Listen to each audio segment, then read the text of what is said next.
So first up on the show is Shea Pumarejo, the CEO and principal designer at Younique Designs and an expert at kitchen and bath designs for remodels. So Shea, again, welcome. You are a certified master kitchen and bath designer, a 9-time NKBA National Design Competition winner, International Design and Architectural Awards as well, and the KBDN Awards, the kitchen bath design. So you definitely know what you're doing. A little bit. Do you enjoy it? I love it. What do you love about it? So I love walking into a space and seeing the potential. Most of the homes that I walk in, obviously the homeowner's ready to remodel, so it's dated or it's not functioning for them in some way. And I love the challenge of just kind of having those existing conditions and those parameters that I have to design within. And we really dive in deep with our clients to find out how they're using the space, who's using the space, how many cooks are in that kitchen at a time, what else are they doing within that space beside cooking? Are we entertaining? Are we doing homework and art projects in the kitchen, as a lot of us do? And then really creating that space to function specifically for how that family lives within that space. So your passion is there. My right? passion. And I love, so what we do is mostly completely transformational. So from the before pictures to the after pictures, you would not recognize that as the same space. So do you do a lot on social media where you get to share that with the rest of us? I do. You do? Excellent. So Instagram, Facebook, where are you Instagram and Facebook. Okay, good. Yeah. So lots of before and afters. Lots of before and afters.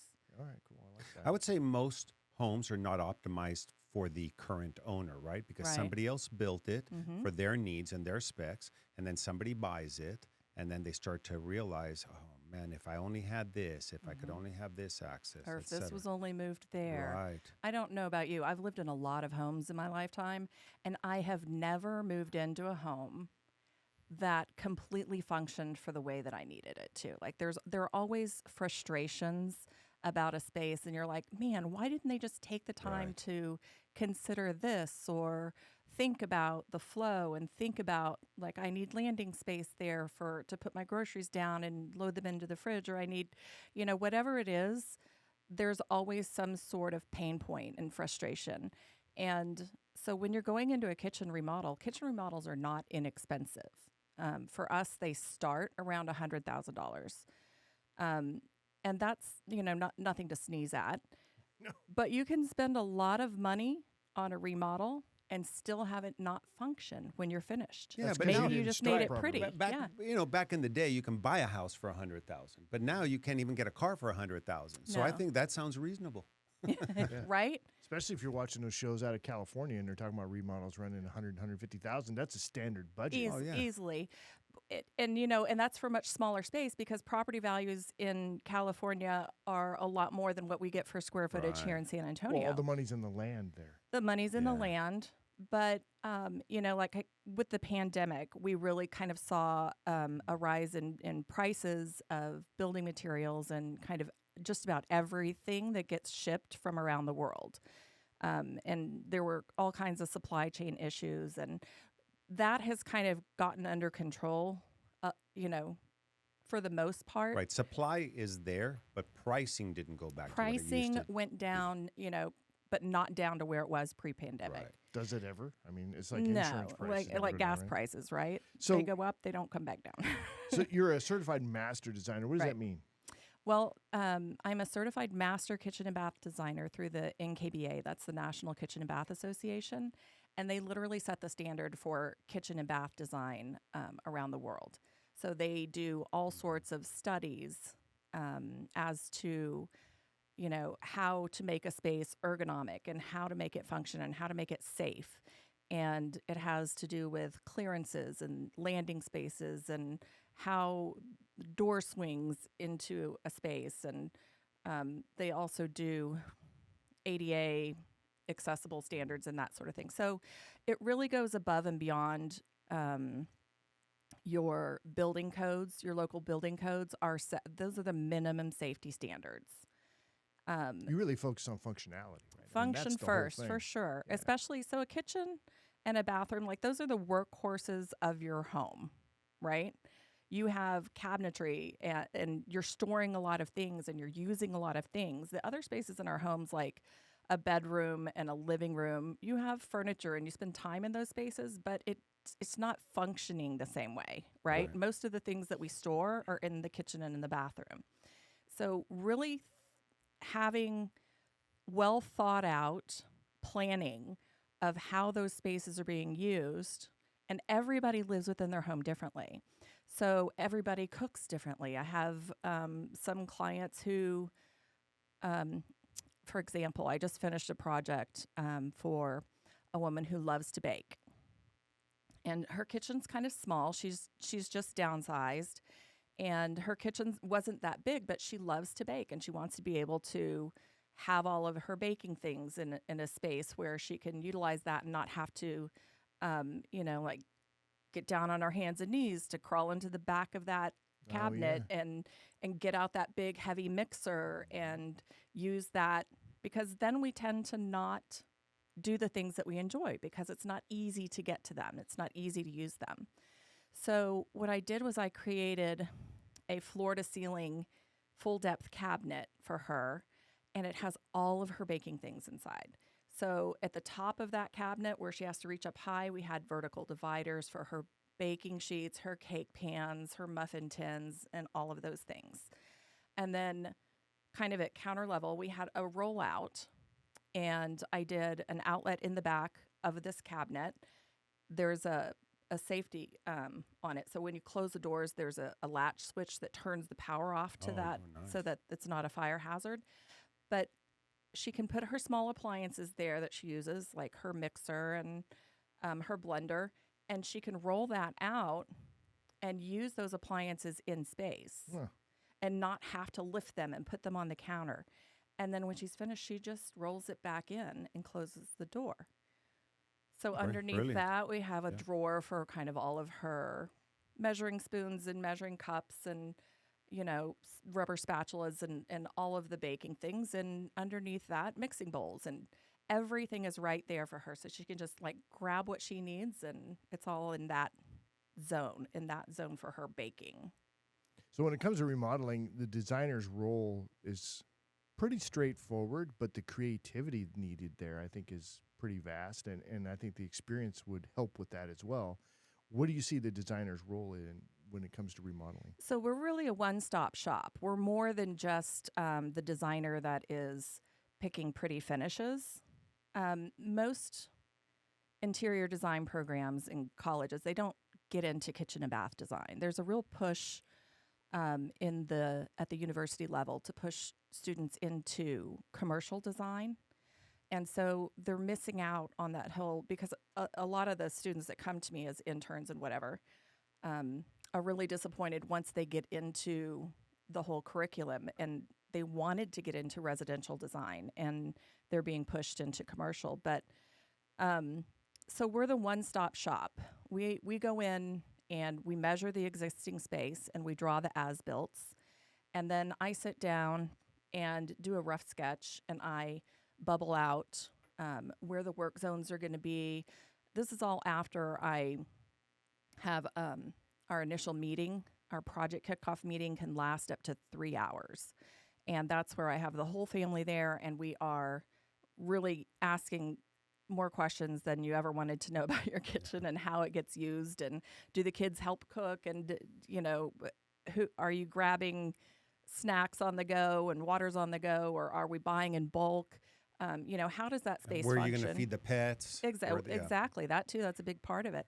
And then how do you shop too? Because some of us shop at Costco and we need storage for our bulk items, or some of us, go to the grocery store every day so that we have fresh ingredients. But everybody is different.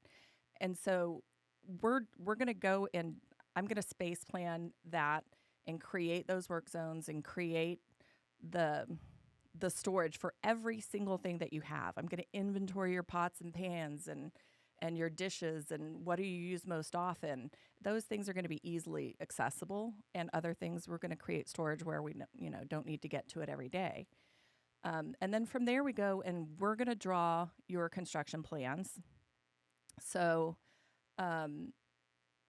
your new new floor plan, your demo plan, your reflected ceiling plan, all your detailed elevations.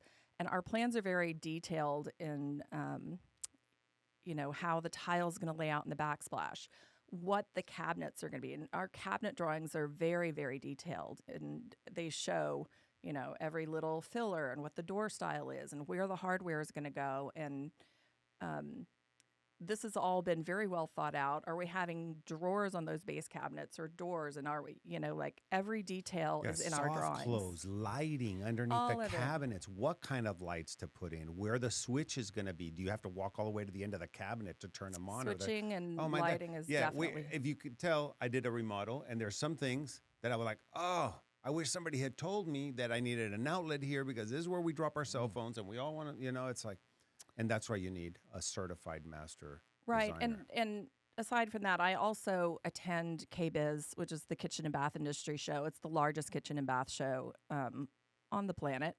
And Is it somewhere fun? it's either in Vegas or in Orlando, because it's been combined with the Builder Show for the last several years. And so it's like Disney World for me and for builders. In 3 days, you can't see everything, right? But you get to see the latest and greatest in technology and in innovation and in finishes and fixtures and what's really happening within the industry. So Those are fun. yeah, if you don't do this every day, it's hard to know what's available to you. And so just having somebody that's kind of a thought leader and in touch with what's happening, cutting edge in the industry, Right. really allows you to make decisions based on everything that's available. Yeah. And more so than ever, your home is your largest asset, your biggest investment, biggest liability, whatever you want to Where you call spend it. all your time. Yeah. And so Absolutely. you want it done right. You got to have it done right. And talk a little bit about what happened during the pandemic. What shift did you see in your industry? Are more people staying in their home? Don't pick 50 different things. Yeah. Pick one big one that you saw like a It was big a roller trend coaster ride. completely changed. It was a roller coaster ride. And it was complete panic, because you think as a designer, oh my gosh, people are going to stop spending money, and this is the first thing they're going to cut back on.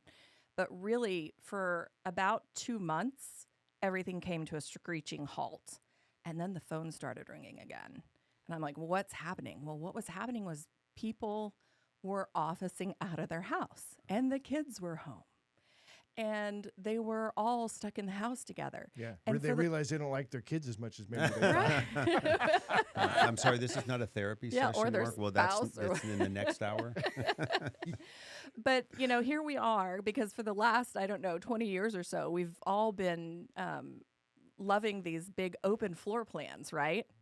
And everybody wants to be communal, and everybody wants to have these big open spaces. And now the pandemic forced everybody into the home together, and noise travels. And so when you're on a Zoom call and you can hear the kids, in the other room, and you can hear the dog barking, and, this created a need for Blood pressure medication. for sure, but also for privacy and for, finding a space where you can close the door and just, have thoughts of your own. Yes. And the other thing is, you started noticing that this is not working, this is broken, there was so much remodeling going on because people are finally spending time in their own homes. Well, that too. And right now, especially, I think our industry is just exploding because, the real estate market did what it did. And new construction is so expensive right now. And people are really deciding to stay in their homes. Yeah, interest rates are high, so they don't Interest want to rates go are buy another high. house, because I saw a report that 60-something% of the population is still at a very low interest rate. And if they move, they're not going to get that same I'm low never interest rate. moving. I Right. bought 2 years ago when it was like amazing. What rate did you get? Like 2.5. Yeah. Oh, that's better than mine. I think mine's 2.9. That's really good. Yeah. So I can never move. Well, we're running up on time here. Is folks want to get in touch with you? How do they do that? Absolutely. So they can hit me up on my website. It's www.myyounique, spelled YOUNIQUE, designs.com.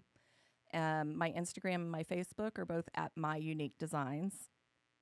And my office number is It's 210 probably. 210-357-7828. And I'm also giving a special for anybody who mentions this podcast. I have a initial design consultation that's typically $500, and it's free for anybody that mentions this podcast. Excellent. Awesome. Well, thanks, Shea. Yeah, thank you. Learn a lot. I love going to home and garden shows and stuff like that. So what's this one in Vegas? Is it once a year or what? Once a year. It's not a home and garden show. It's an industry-specific show. Yeah. So they wouldn't let me in. Is that what you're saying? No, they'd let you in probably, but it's more than a home and garden show. It's it's a home and garden show on crack. It's all the latest, greatest technologies. It's amazing. Gadgets, and vendors combined with the builder shows, so it's everything about the construction industry, and then the kitchen.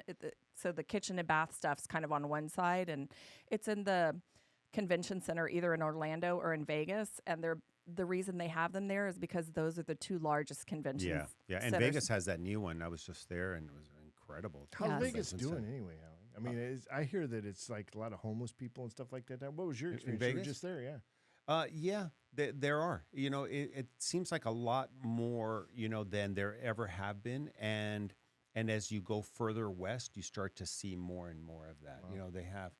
And Vegas, it's not like they have decent weather. But when I was there 3 weeks ago, it was actually cooler than it was in San Antonio. Yeah, well, Vegas was 99 dry, and here was 105 and humid, baby. Yeah, but I know that's happening a lot, and I think you're seeing that not for this show, but I think you're seeing an income divide that continues to widen, and in the home industry, I mean, you could start to see people are getting to the point where they can't even afford the homes that they've owned for many, many years. Their taxes go up. The expenses to run those homes are up, and so partly what you do is valuable, but I think it becomes valuable for a smaller and smaller population because there are I think more have-nots that can't afford $100,000 to $150,000 kitchen remodel. Well, but luckily, you can target those people once you find them, once you know where they're at, and then they talk. Luckily, historically, our property values double every 10 to 20 years. So if you've been in your home more than 20 years, it's probably time for a remodel about every 20 years, right? Need to update things. You've got some equity in the house, and so you can get a home equity line of credit, a home equity loan. Makes perfect sense. Yeah. And you increase the value of your home after that. I do believe there should be tax limits on property taxes.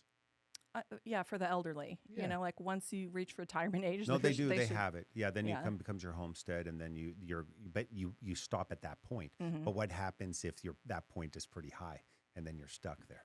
Mm-hmm. Yeah.